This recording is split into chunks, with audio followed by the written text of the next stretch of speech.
oli ku BOCAT TV leero enkya ne luli BOCAT TV.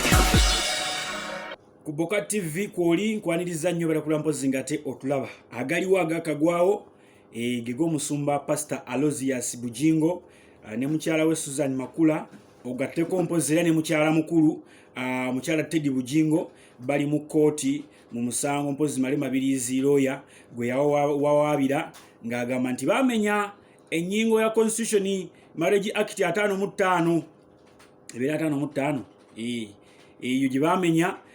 Bujingo okuddamu okuwasa mpozi ate Suzan Makula yali alina okubeera mpozi ng'ate afuna divorce mu bujjuvu oba okwawukana mu bujjuvu n'omukyala amanyiddwa nga Entebbe Bujingo. Nejjukira Entebbe Bujingo yagaana okubeera mpozi ng'ate amuwa divorce agamba Bayibuli tekikkiriza ebyagattwa Katonda kye yagatta teri muntu agenda kuva yakole agenda kukisattulula oba kukyawula.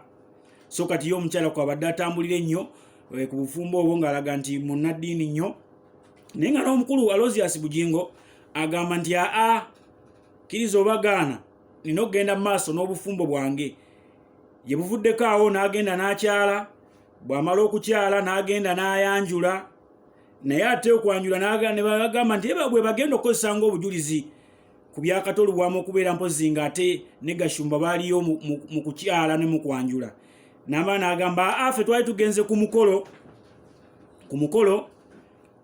ogw'okubeera mpozi baali batuyise ng'abagenyi abakulu. Omusango nno guli mu kuwulirwa we tujjidde ku mpewo ng'omusango guno guli mu kuwulirwa eri mpozi ate omulamuzi asooka Entebbe. Omulamuzi asookerwako bayita grade 1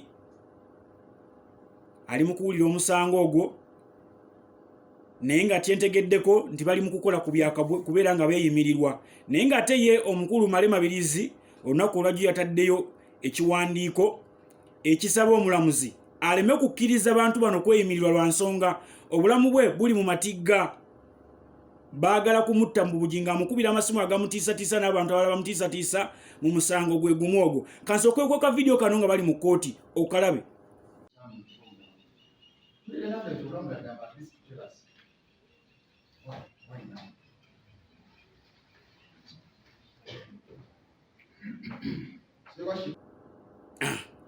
Bwe bati balabise mu Kooti bonna nga bali bana, kati tubala bali bana: lawyer Mabilizi, omukyala Entebbe Bujingo, omukyala Suzan Makula Bujingo n'omwami waabwe Aloysius Bujingo.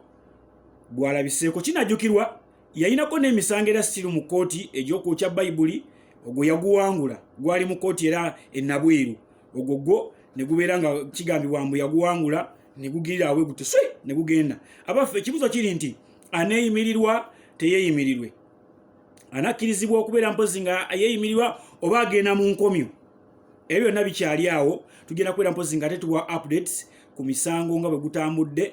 Olina kubeera mpozi nga tova ku BOCAT TV ensonga obeere mpozi nga ozifuna bulungi nnyo ku musango gw'okubeera nti Bujingo ekitegeeza nti abaamenya etteeka erya Constitution gye bayise Marriage Act ligamba nti okufuna omukyala yenna omulala either oli amala kufa oba si kyekyo, bw'oba oyawukanye n'ono omulala mulina okubaako empapula ze musayininga. Mulina okubaako empapula ze musayininga ze bayita divorce papers. Mwene mumalo zijjuza ne mukkaanyako nti bane tukkiriziganyizza twawukane nti kati bw'okubanyala okukkiriza nti mwawukane, ebyobugagga embeera mukoze mu bufumbo obwo muba mubyawuzaamu emirundi emeka? Emirundi 2. So kitegeeza nti singa kibaawo Bujingo n'ayawukana ne Entebbe mu officially, ebyobugagga byonna, Salt Media, Salt TV, obale Kananirand n'ebirala bye balina, ennyumba gye basulamu n'ebyobugagga byonna, bizinesi zonna ze balina, kitegeeza bagenda kukola ki? Bagenda kubeera mpozi ng'ate babigabanyaamu, omwami atwaleko n'omukyala atwaleko. Naye abaffe Naluswa ye anakkiriza bwe bituukidde mu Kooti, kitegeeza nga Naluswa agaanye okubeera mpozi nga akkiriza bawukane. Kiki ekiddako eri Entebbe Bujingo? Kiki ekiddako eri Suzan Makula? Kiki ekiddako eri omukulu Bujingo Aloysius?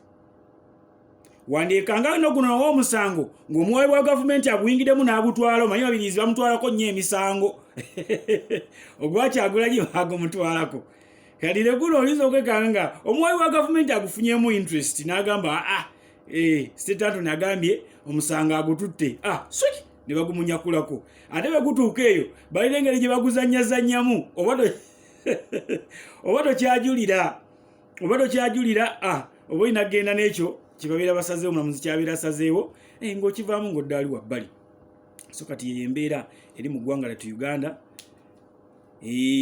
Musabire nnyo famire zombi kubanga bibanga singa bibeera bagambye nti teri kweyimirira kiwulikika kitya nti Suzan Makula n'omusumba Rosias Bujingo bali mu kkomera gye basuze kitali abagenda kusulayo mpaka bagenda kuza omwezi mmeka olinza owulira kyaki bwegamba naye bo ku mikutu gyabwe egya social media bataddeyo ekiwandiiko ekigamba nti gwe saba busabi Katonda odde wali osirike ebintu lala byekole byokka eyo nno yeŋŋombe etambuzibwa gwe kola kino osirike bwekola bwoti osirike naye ku mikutu gyabwe egya social media bataddeyo ne bagamba gwe saba busabi Katonda osirike becce otegedde so kati awo wetuli.